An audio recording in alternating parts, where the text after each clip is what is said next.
Thank you all very much for coming and speaking to me today.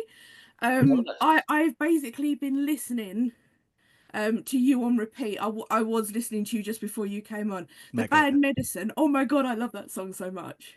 Yeah, It's cool. a, And um Yeah. and I played it for my husband, and he went, "Who are they?" And I went, "You don't know them." but you will. You will. Oh, you will. Um, So yes, so how did you come up with Bad Medicine? I know it's a little obviously like love and everything like that, but what's the background on it? I have to, for fear of Bon Jovi coming after us, it is actually Best Medicine. Um, What did it's I say? Sorry. Bad Bad Um, Medicine. medicine, which is oh, Bon I'm Jovi. sorry. I was listening to Bon Jovi yesterday. He's in It's my head. okay. I actually, there's a funny story behind that, which is we went to play a gig. We opened for Bad Touch in Hastings, Oh um, and the first two songs that we did, the crowd were not giving us anything.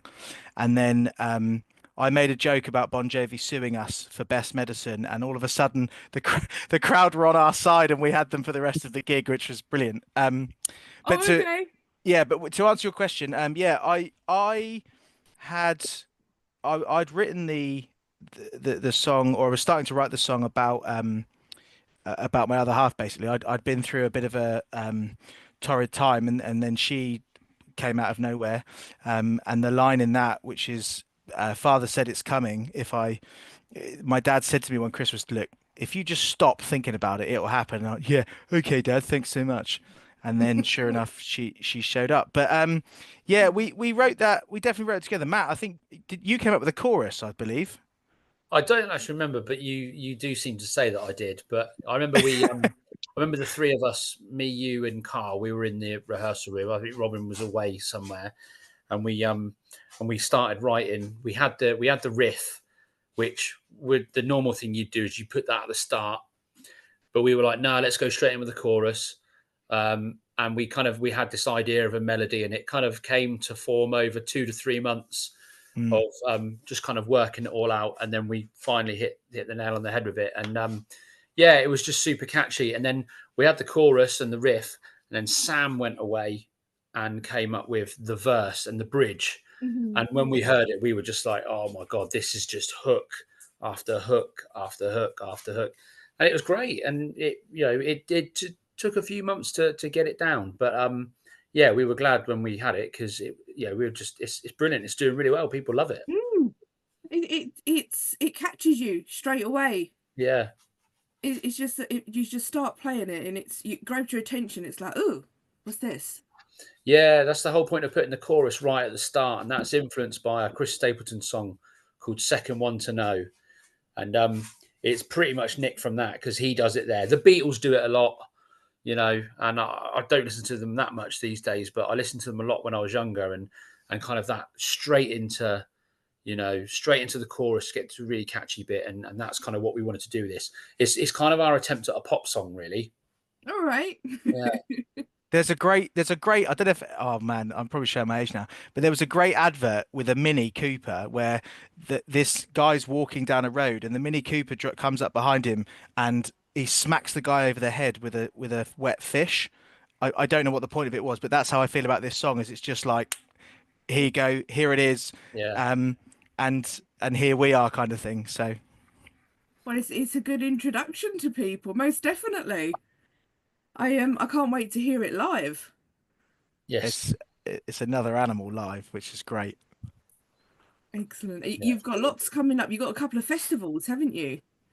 Oh yeah, we've So got lots of people are going to be seeing you. yeah, loads of people. We're playing Made of Stone in July, which is a festival that we're fans of. And I think that was the first indication to us that we had something going, because that was just through sheer hard work. One of the scouts, Darren, had seen us and put us forward. But yeah, we're playing Made of Stone. We've got Steel Paws up in Sheffield toward the end of the year.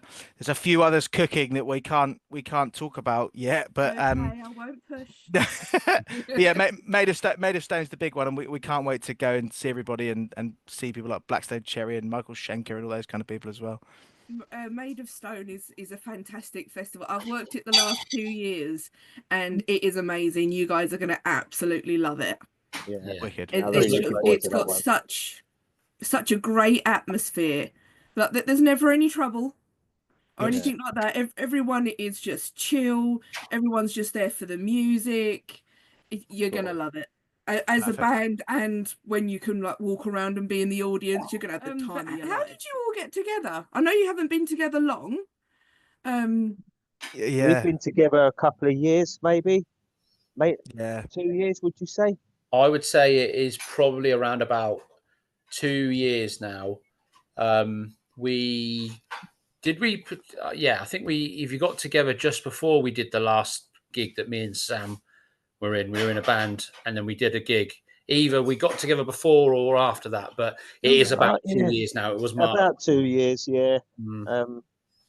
And we got together. We've not stopped since the day we started. It's religiously, isn't it? Week in, week out. From the day we started, we're just jamming all the time. We We're just cranking out songs. Yeah, and we it's quite funny actually because I didn't Matt approached me. Matt and I were in a previous band together. Matt approached me about singing, and I was like, "Nah, I'm not gonna. I don't want to sing." He'd heard, unbeknownst to me, he'd heard a load of my previous stuff that I'd done, and was playing it to everybody that he knew. I got a ringing endorsement from your grandmother, didn't I, Matt?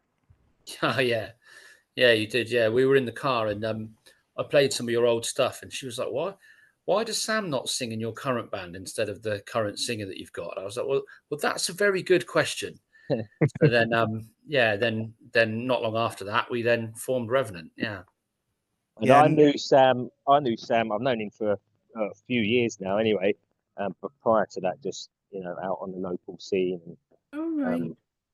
and I was just like, I always thought, one day it might be a good laugh, to have a jam with Sam. Maybe if our paths will cross and we'll get to have a jam one day. And it looks like that happened then. And Robin was initially invited by Matt to join the band because he looked cool, and it just so happened he could play bass really well. So yeah, that we was were a in the good club, coincidence. and I just said, you've got to come and be in the band. And he was like, yeah, I'll come and audition. I was like, no, do you want to be in the band or not? Like, that's it. I know you can play, but yeah, and that was it really. And so it was very easy to get together. And then we did the first rehearsal, and we wrote "Coming Back to Life." Well, Sam pretty much had the idea of it, and we kind of crafted it all over 2 hours. And then we were like, okay, cool, we can do this. We've got good chemistry here. Excellent. So it sounds like you all just sort of, I don't know, like a massive magnet. You all just came together and you all just meshed perfectly. Seems that way, yeah. It was It's mad. pretty easy. It's probably. I mean, I've been in loads of bands. This is a really easy one to be in. I think we've all been, and Robin. I hope you don't mind me saying, Robin's the baby of the band, and but yet still, we've all been around the block enough to know. Oh, we haven't got time for egos, and we haven't got time for mucking about with this is my song, so I want to do this, and let's do. No, the great thing about this is we all know how each other ticks. We can all bring a song in or an idea and go, try this, try that. That doesn't work. This might not. This is okay, kind of thing. And I just think that's invaluable, really. And if anyone's got we get on musically and we get on outside of music as well, and that I think that's really important. Oh yeah, of course. I mean, you don't want to end up being a band like you said that everyone's just like, this is my song, play it like this. You can you all feel comfortable enough to put in your bit.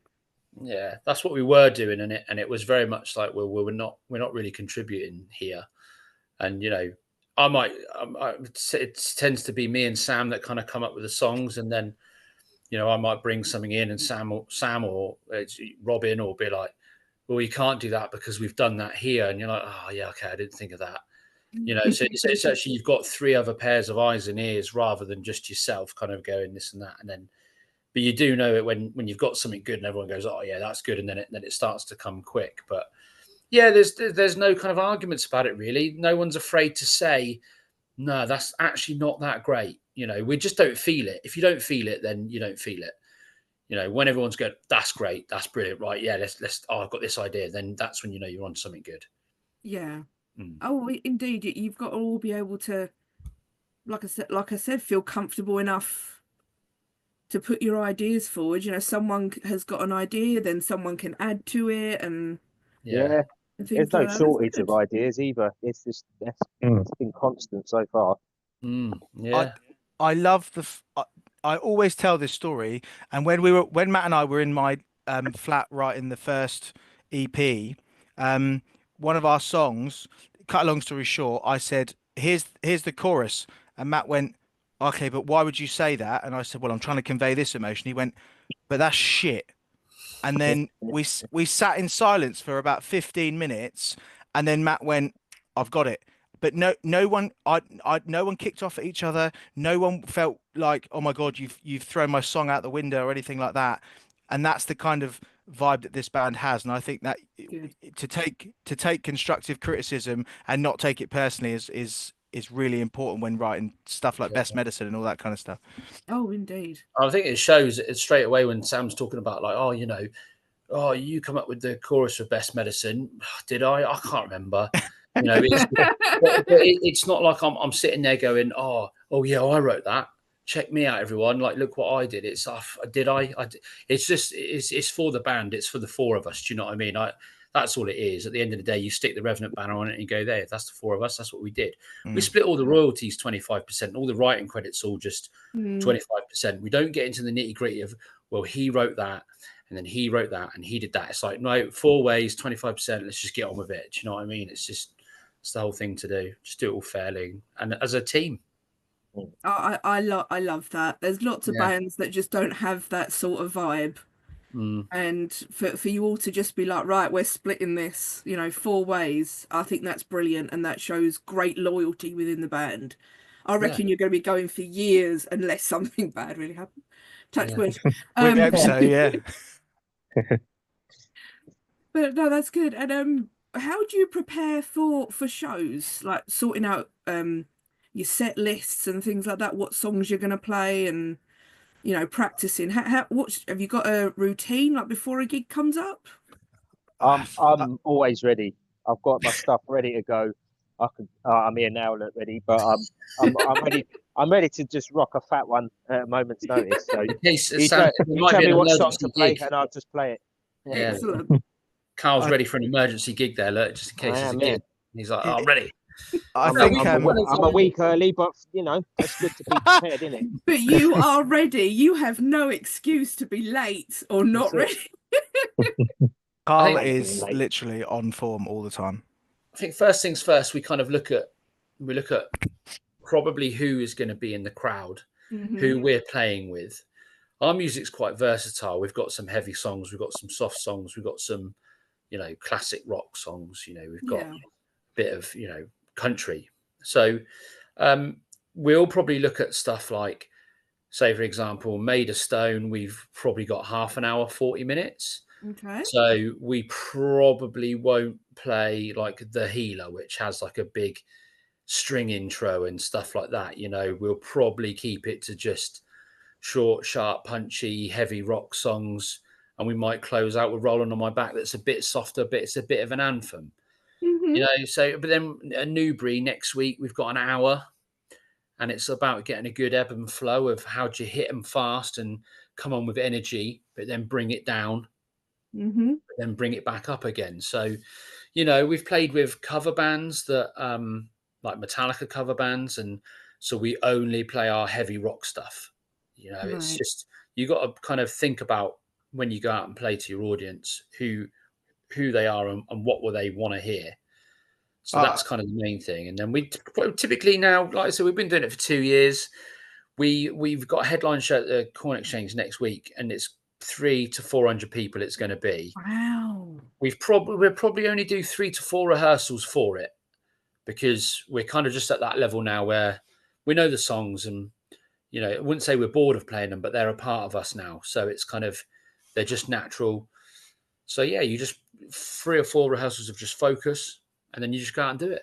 You Just a know, good run through. yeah. mm. And then there's no, to be honest, there isn't much kind of oh, you were just going to randomly jump into a guitar solo here and do this, and I'm going to play this for 3 minutes. It's all very much thought out what we're going to do, Right. so that it goes that way, and that's just the way that we do it. That's good. I like that. You're very organised. Yeah. Carl definitely is anyway. I'm Yeah. organised. I'll tell you what, if I don't have that structure in place, it's chaos. I actually have to have a thing, because otherwise That's fair it's going to enough. go downhill for me bad. If it works well for you, you carry on. Absolutely, yeah. He's the drummer, so we need him to be ready and on the ball. So, yeah. Excellent. Well, yeah, you got to keep the time for everyone. You've got to be there. You've most definitely got to be there. Yeah, yeah. That's all right. I mean, that's what I like. We play to a click, so even if I'm super nervous or tired or whatever, it's still going to be correct. So yeah, that's been a massive help for me. Excellent. That's great. Thank you so much. It's been great to finally talk to you all.